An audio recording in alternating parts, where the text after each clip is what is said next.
Bonjour, j'espère que vous avez bien dormi. Il est 6 heures du matin. Ça fait déjà depuis 2 heures que je suis réveillée. Je me suis réveillée à cause de cette toux, ce liquide étrange qui continue à me détruire. Je voulais déjà vous remercier tous pour vos messages qui me touchent beaucoup. Bon, malgré qu'il y en a certains, ils ont eu des messages un peu étranges. Mais bon, hein, il m'a sorti, c'est à cause de la pollution. Ça m'a fait un peu rire. Tout ça parce que dans ma première vidéo, on a entendu le bruit des voitures en bas de chez moi. Je pense pas que la pollution détruit les gens à ce point-là, mais bon. Je voulais aussi remercier la Maraude pour leur gentillesse qui m'ont encore livré ce week-end comme ils pouvaient avec leurs petits moyens et je les remercie beaucoup. D'ailleurs, le jour où je serai guérie, c'est vraiment une association auquel j'irai donner mon aide parce que c'est des gens formidables qui font une belle action pour les gens qui en ont besoin sans rien demander au retour. Donc, merci beaucoup à eux. Je voulais aussi remercier mon petit groupe de fées qui partagent des messages sur Facebook pour essayer de trouver de l'aide, des gens qui veulent bien m'aider dans ma vie de tous les jours, ménage, enfin des choses simples que tout le monde peut faire que je n'y arrive plus. Comme hier, mon ex-compagnon est venu me faire des mini-courses et manger à la maison. Rien que de faire canapé terrasse, j'avais l'impression d'avoir fait un marathon. J'ai dormi tout le reste de l'après-midi, je suis restée allongée. Mais c'est ma vie de tous les jours.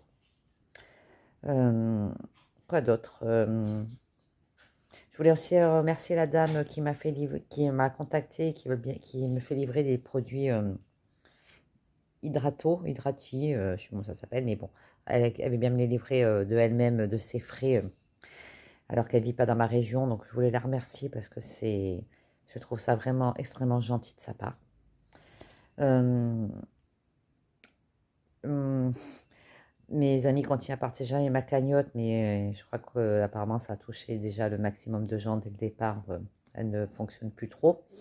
Donc, je le dis, si quelqu'un veut aller voir sur ma page, elle est toujours active. J'ai fait ma déclaration, enfin, on m'a fait ma déclaration de CAF. On me supprime la prime d'activité. Donc, déjà, j'avais plus grand-chose, comme ça, j'en ai encore moins. Tout ça parce que les revenus de mon fils en apprentissage comptent dans mes petits revenus. Donc, à 3, c'est compliqué, alors que le pauvre paye déjà beaucoup de choses. Donc, c'est ma vie, quoi. Vive la France, hein, l'administration, et vive l'aide qu'on a. Je voulais aussi remercier le docteur Petit et le docteur Versini pour leur aide, même si c'est pas une maladie auto-immune qui cherche constamment à savoir ce que je peux avoir, ce qu'a déclenché. Docteur Petit m'a demandé d'essayer de me rappeler. C'est un peu compliqué de me rappeler 2 ans après de savoir ce qui s'est passé. Euh, je sens ce liquide me détruire tous les jours, qui n'est toujours pas une sinusite, hein, je voulais quand même le préciser parce que j'ai été hospitalisée à l'hôpital Larcher, parce que ma généraliste avait demandé, vu mon état général qui s'aggravait, je suis tombée sur un médecin interniste. Je pense qu'il y a beaucoup de médecins internistes qui devraient changer de métier aussi. Ce médecin interniste, quand je lui ai raconté mon histoire et mes symptômes, le soir même, l'infirmière est venue avec un cadenas pour m'enfermer dans ma chambre. Donc je pense qu'on a déjà été enfermé pendant tout le Covid. C'est très psychologique de la part d'un médecin de vouloir enfermer les gens. Donc vu que j'ai pas voulu être enfermée, il m'a laissé rentrer chez moi. Donc ce monsieur devrait aussi changer de travail. C'est pas mal aussi, c'est un peu comme l'ophtalmo que j'ai vu à Grasse. Euh, Ça me fait rire, hein. Je vais revenir sur l'hôpital de Grasse.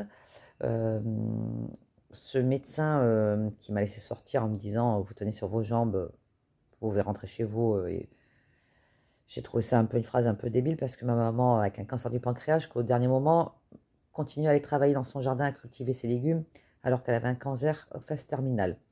Donc, je trouve ça un peu débile comme phrase. Ce cher monsieur, le jour de ma sortie, mon téléphone était en vibration, enfin, s'est mis à sonner, il s'est mis à vibrer sur mon lit. Et donc, j'ai regardé voir si c'était pas ma fille.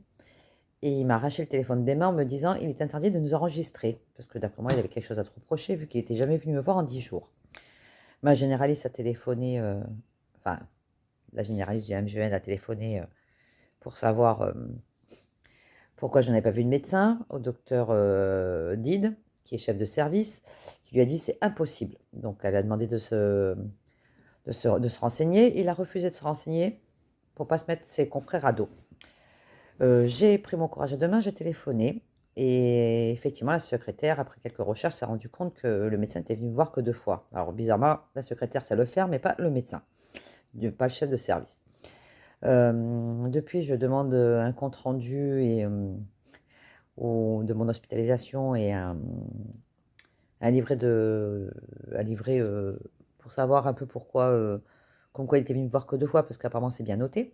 Mais bon, depuis là, je pense qu'ils ont changé, hein, parce que vu que je n'ai toujours jamais eu de nouvelles. Je n'ai jamais eu de retour, je n'ai jamais reçu mon compte rendu, donc ça fait déjà plusieurs mois. Donc je pense qu'ils me l'enverront jamais parce qu'ils savent qu'ils ont fait une grosse faute professionnelle. Donc j'ai besoin de ce document, mais qui apparemment est difficile à avoir pour un hôpital. Je trouve ça un peu bizarre, donc je vais relancer l'affaire quand même, parce que je trouve pas ça normal.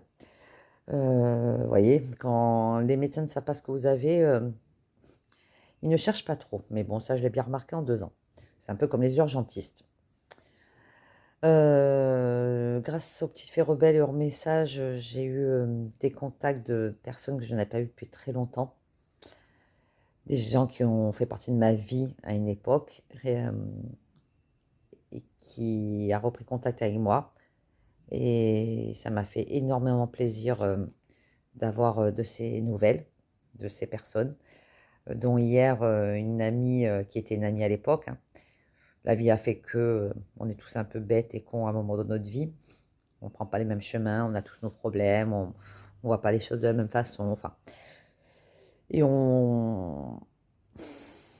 la vie a fait qu'on s'est un peu séparés et qu'on s'est un peu fâchés. Donc ça m'a fait très plaisir qu'elle prenne contact avec moi. Et puis à côté de ça, il y a des gens qui ont été très très proches de moi régulièrement sur ces dernières années, et depuis que je suis malade, ont un peu disparu. Je voulais aussi dire qu'il n'y avait pas que les médecins qui étaient bizarres, parce que il y a certains médecins qui veulent vous enfermer en psychiatrie quand vous ne savez pas ce que vous avez, mais il y a aussi vos amis, enfin vos soi-disant amis aussi. Je prends exemple la marraine de mon fils, hein, et sa copine, qu'au début de mes symptômes, donc il y a 2 ans, c'était les premières à vouloir me faire enfermer.